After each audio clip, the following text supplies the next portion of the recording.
जो Muslim community से student आते हैं या बुद्धिजीवी आते हैं वो जेलों में पड़े हैं, उनको अभी तक जमानत नहीं मिल पाई है, तारीख पे तारीख मिल रही है। पूरे जो जस्टिस की बात की जाती है कि कोर्ट से न्याय मिलेगा, क्या मिल रहा है न्याय आपको? Justice delayed justice denied. अगर न्याय देर में होता तो नाइंसाफ़ी है।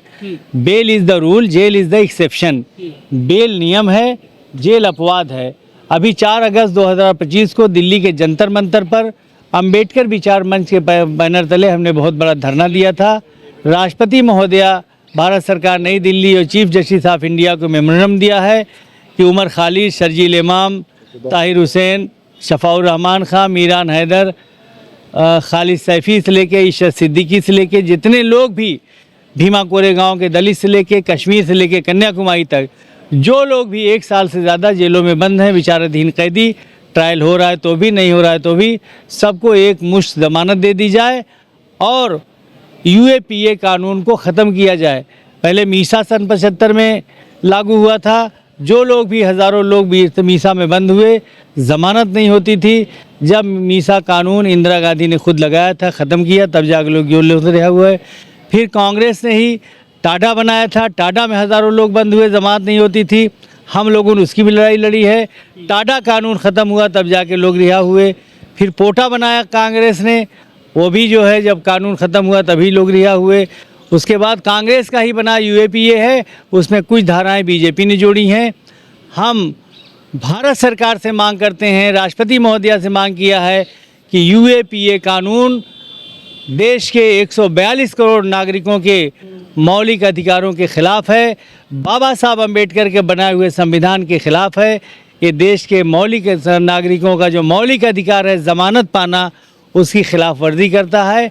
इसलिए यूएपीए कानून ख़त्म किया जाए और जो लोग भी किसी भी धारा में या यूएपीए के तहत जेलों में कश्मीर से लेकर कन्याकुमारी तक और उमर खालिद से लेकर शर्जील इमाम तक, भीमा कोरेगांव के दलित चिंतक, जो लोग भी बंद हैं 1 साल से ज़्यादा जेलों में बंद हैं, उनका ट्रायल हो रहा है तो भी, नहीं हो रहा है तो भी, सबको ज़मानत दे दी जाए। लेकिन बाबा को तो बार बार जमानत मिल जाती है, जो राम रहीम है, जब भी चुनाव आते हैं बाबा बाहर आ जाते हैं।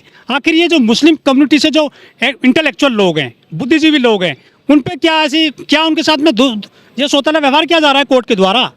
देखिए, ऐसा है कि नाइंसाफ़ी कहीं न कहीं जहाँ भी हो रही है, लड़ाई लड़ी जा रही है और आज नहीं तो कल इंसाफ कायम होगा। हमने अपनी पूरी बात रख दिया तो और आगे भी लड़ाई लड़ी जाएगी। सितंबर में फिर हम लोग एक धरना लगाने वाले हैं।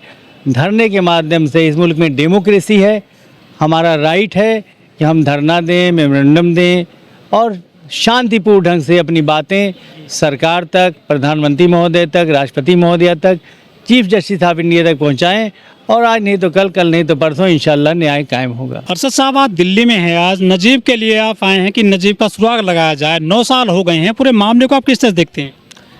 देखिए, चूँकि दिल्ली केंद्र शासित प्रदेश है, यहाँ की पुलिस माननीय गृह मंत्री के पास है, इसलिए आज हम माननीय गृह मंत्री आदरणीय अमित शाह जी से अपील करेंगे कि जिस तरह से पुलिस ने या सीबीआई ने या एसआईटी ने जांच किया है वो सही नहीं किया है।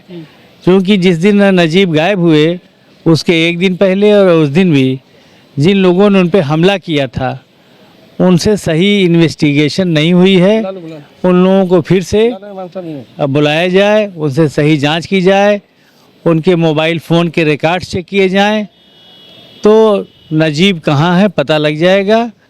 इसलिए हम आज नजीब के नाम पे प्रोग्राम था, 9 साल हो गए हैं। ये हमारे देश का फेल्योर है कि 142 करोड़ आबादी है, ये हमारा फेल्योर है कि नजीब कहाँ है आज तक पता नहीं लग पाया। इसलिए हम आदरणीय अमित शाह जी से आज अपील करते हैं कि ये आपके ज़िम्मे है। दिल्ली सरकार अब तो खैर बीजेपी की, लेकिन पुलिस हमेशा आपके साथ है, गृह मंत्री के पास है पुलिस दिल्ली की।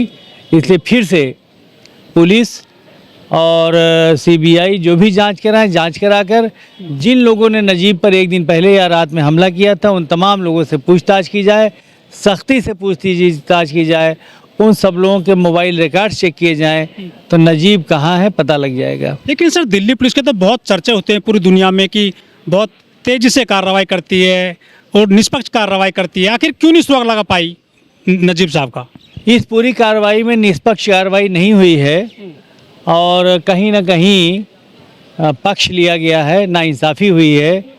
इसलिए पुनः क्योंकि पुलिस ने सीबीआई ने जो जांच किया उसमें उसने रिपोर्ट लगाया कि जिन लोगों के मोबाइल थे वो हम लॉक नहीं खोल सके, तो बहुत बड़ी इंसल्टिंग बात है। डिजिटल इंडिया का डंका बज रहा है लेकिन पूरी दुनिया में। हाँ, तो ये बहुत बड़ा फ्रॉड है कि इसलिए सभी के मोबाइल रिकॉर्ड चेक किए जाएं, फिर से जांच कराई जाए तो नजीब अहमद कहाँ है पता लग जाएगा। लेकिन जो मोदी सरकार है, मजबूत सरकार है, विश्व गुरु बताया जा रहा है देश को, आगे कहाँ खामी देखते हैं कि जो सुराग नहीं लग पाया है अभी तक नजीब साहब का? असल में हमारे देश के अदालती निज़ाम में बहुत गड़बड़ी से बदलने की ज़रूरत है। हम लड़ाई लड़ रहे हैं कि इस देश के अदालती निज़ाम में बदलाव किया जाए। सुप्रीम कोर्ट सभी राज्यों की राजधानी में हो, उसकी bench high court commissionerate quarter पे हो, मुंसफ अदालतें तहसील क्वार्टर पे हो, तमाम मुकदमे 4 हिस्से में बांटे जाए, 3 महीना, 6 महीना, 9 महीना, 1 साल फैसले का वक्त हो, न्याय मांगने वाले को पता हो उसे न्याय कब मिलेगा। और सबसे बड़ा घपला है कॉलेजियम सिस्टम। कॉलेजियम सिस्टम जब तक रहेगा हमारे देश का हाई कोर्ट और सुप्रीम कोर्ट कहीं न कहीं से मुतासिर होता रहेगा, क्योंकि हाई कोर्ट सुप्रीम कोर्ट में कॉलेजियम के ज़रिए से ज़्यादातर 80-90% जज हाई कोर्ट सुप्रीम कोर्ट के जजों के रिश्तेदार, नेताओं के रिश्तेदार वकील हो जाते हैं, उनके फैसले भी कहीं न कहीं से मुतासिर होते हैं। इसलिए कॉलेजियम सिस्टम ख़त्म किया जाए। लेकिन सर सीबीआई भी फेल हो गई है पूरे मामले में, क्लोजर रिपोर्ट लगा दिया, केस बंद कर दिया है नजीब का सीबीआई ने। फिर से लड़ाई लड़ी जाएगी, फिर खुलेगी और जांच होगी, लड़ाई लड़ी जाएगी, फिर से जांच बैठेगी और नजीब कहाँ है इसका पता हमारे अमित शाह जी को, उनकी पुलिस को, उनकी सीबीआई को बताना पड़ेगा। लेकिन जो मोदी जी वो तो कहते हैं कपड़ों से पहचान लेते हैं, तो इसमें क्यों नहीं सुराग लगाया जा रहा है नजीब के मामले में? तब मोदी जी कहेंगे आप ही पहचान लो, अमित शाह नहीं पहचान पा रहे हैं कि नजीब के को किन लोगों ने गायब किया, कहाँ है, इसका पता मोदी जी और अमित शाह दोनों मिलकर पता लगा लें। चावल में, बिरयानी में वो बीफ ढूंढ लेती है सरकार चंद मिनटों में, लेकिन नजीब का सुराग नहीं लग पा रहा है। क्या मुसलमान होना गुनाह है देश में?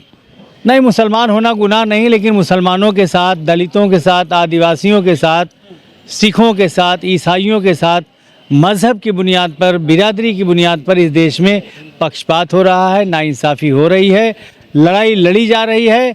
आज नहीं तो कल निज़ाम बदलेगा और इंसाफ कायम होगा। मुसलमान अपने कागज़ ढूंढे या फिर नजीब को ढूंढे, 24 आपके सांसद है, क्या वो आपका समर्थन कर रहे हैं, वो सहयोग कर रहे हैं आपको?